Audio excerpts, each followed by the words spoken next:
Бүгүнкү обзордо Джеймс Клирдин «Атомдук адаттар» деген китебинин эң пайдалуу жана керектүү барактарын карап көрөлү.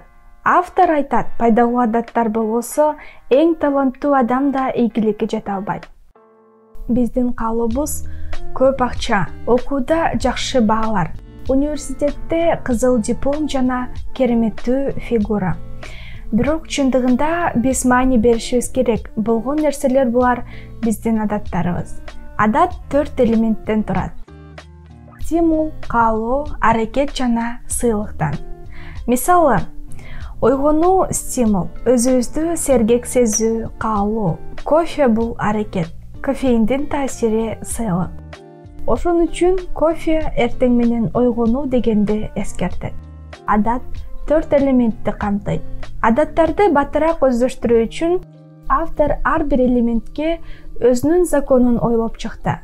Биринчи закон — стимулга ачык айкындык киргизип алуу. Экинчи закон — каалоо жөнүндө. Көркөмдүк кошуңуз. Үчүнчү закон — аракет жөнүндө. Жеңилдетиңиз. Төртүнчү закон — сыйлык жөнүндө. Рахат тартуулоо. Биринчи законду талдап көрөлү. Ачык айкындык киргизүү. Ар бир адат стимул менен иштейт. Эгер стимул ачык айкын болбосо, адат иштелип чыкпайт. Башкача айтканда, стимул адатты жаратат. Биздин акылыбыз стимулду айлана чөйрөдөгү ар кандай көрүнүшкө байлашы мүмкүн жана ал нерсе акырындык менен адатка айланат. Мисалы, бир канча ай мен жумушка бара жатканда аудиокнига окчумун. Менин акылым жумушка бара жаткан жолду аудиокнигага байланыштырып баштады. Эми мен жумушка жакын жерге көчүп келдим. Алыс жолду электричка менен жүрбөйм. Бир ай убакыт өтүп карасам, бир да аудиокнига укпаптырмын. Убактымдын көптүгүнө карабай. Стимул эң маанилүү жери адаттын. Көп жылдык адат да жоголот эгер стимулду алып салсак. Вьетнам согушунда көп аскерлер наркотикке көз каранды болушкан. Мамлекет атайын доктурканаларды ачышкан. Согуштан кайткан аскерлерди наркотиктен айыктыруу үчүн, бирок доктурканалардын кереги болгон жок. Себеби эми аскерлерде стимул жок болчу наркотик колдонгону. 90% аскерлер жаман адатты доктурлардын жардамысыз эле калтырышкан. Себеби үйдө стимул жок болчу наркотик колдонгону. Ошол себептен жаман адат жоголгон. Ошол эле себептен наркотикке каршы дарылангандардын көпчүлүгү кайра эле кайтып барышат наркотикке. Себеби ал ошол эле айлана чөйрөгө кайтып барат. Наркотик колдонгону түрткү берген себептерге. Стимулдун басымы менен жаман адаттарга кайтып барышат. Стимулдун күчтүүлүгү ушунда. Стимул иштеп чыгуу үчүн автор биз менен күчтүү ыкма менен бөлүшөт. Адаттарды жаңыртуу. Бул дегени эски адаттардын жанына жаңыларын алып келүү. Ушул ыкма менен көбүрөөк мүмкүнчүлүк бар адаттар акылыбызга жайгашып калуу. Себеби акылыбызда эски адаттын орду. Бул дегени велосипед менен бийиктен түшүп, ошол ылдамдык менен кийинки бийиктикке чыгуудай. Адатты жаңыртуунун мисалдары. Эртең менен кофе ичкенде көнүгүү жасоо. Жумуштан келип ботинка чечкенден кийин үй кийимдерди кийүү. Кечки тамак ичкенде ойлонуу, бүгүн кандай жакшы нерселерди кылганы жетиштим. Бул ыкма чындыгында пайдалуу, себеби биздин акылыбызда стимул жана аракет нейрондук түрдө байланышкан. Эски адаттар жылдар негизинде калыптанган. Ошонун эле негизинде жаңы адаттарды кошуп кетсек болот. Экинчи законго өтөбүз. Экинчи, жагымдуулук кошуңуз. Жаңы адаттарды орношуп калуусу үчүн автор мисал келтирет. Каалооңузга жетүү. Бул ыкма жагымдуу менен пайдалуу сунуштайт. Мисалы, тренировка кылып жатканда өзүңүзгө жаккан аудиокнига угуңуз. Сизге жаккан кинону көрүңүз, үйдө уборка кылып жатып. Сабак аткарып жатканда өзүңүзгө жаккан музыканы угуңуз. Үчүнчү закон. Үчүнчү, жеңилдетиңиз.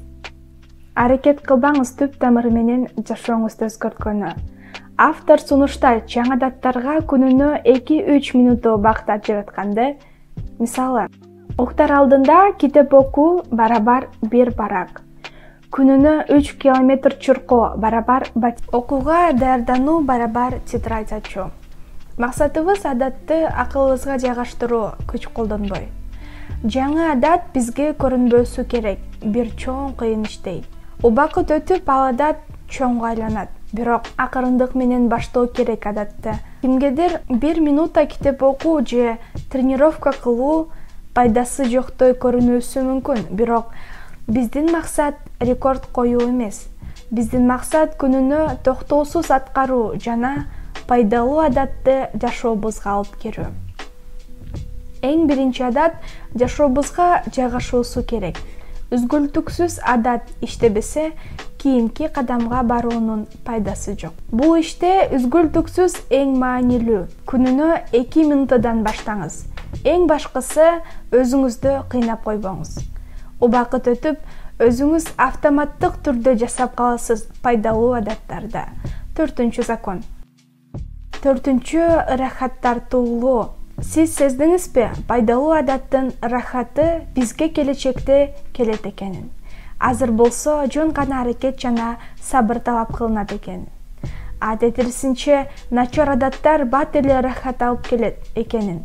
Бирок келечекте жаман жактары чыгат. Сиз күнүмдүк чуркоонун пайдасы тек гана келечекте көрөсүз, бирок азыр чарчоону гана сезип жатасыз. Бирок фастфуд сизге азыр ырахат алып келип жатат. Кийин келечекте ден соолугуңузга зыяны тийиши мүмкүн. Биздин акылыбыз бат ырахат алганды туура көрөт.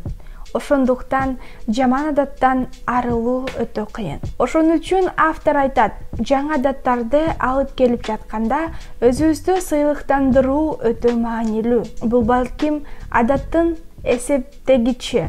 Элестетиңиз, сиз календарга 29 отметка койдуңуз.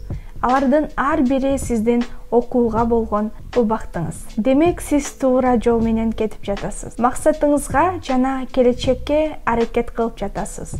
Өзүңүздөн жакшы болуп бара жатасыз. Биз сиздерге Джеймс Клирдин Атомдук адаттар китебинин 4 негизги ыкмаларын айтып кеттик. Бул ыкмалар жаман адаттардан арылып, жакшы адаттарды өздөштүрүүгө жардам берет деп ишенебиз. Адаттардын закондорун колдонуп, жашооңузду жакшы жакка өзгөртүңүз. Пайдалуу адаттар ийгиликтин ачкычы.